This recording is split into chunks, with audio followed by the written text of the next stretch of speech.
দেশে চোখ রাঙাচ্ছে ডেঙ্গু। হাসপাতালগুলোতে ডেঙ্গু রোগীর উপচে পড়া ভিড়।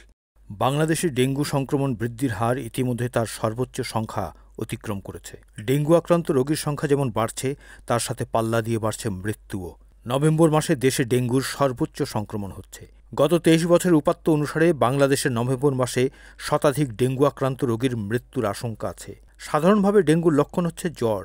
জ্বর হলে বিশ্রামে থাকুন, প্রচুর পরিমাণে তরল জাতীয় খাবার গ্রহণ করুন, চিকিৎসকের শরণাপন্ন হন। ঘুমানোর সময় অবশ্যই মশারি ব্যবহার করুন। বাড়ির ছাদে কিংবা বারান্দার ফুলের টবে, নির্মাণাধীন ভবনের বিভিন্ন পয়েন্টে জমে থাকা পানিতে অ্যাডিস মশা বংশ বিস্তার করে। তাই আপনার ঘরে কিংবা ঘরের আশেপাশে ৩ থেকে ৫ দিনের বেশি পানি জমতে দেবেন না। জনসচেতনতা ছাড়া ডেঙ্গু বিস্তার কমানো সম্ভব না। সচেতন হন, আপনার প্রিয়জনের মৃত্যু রোধ করুন।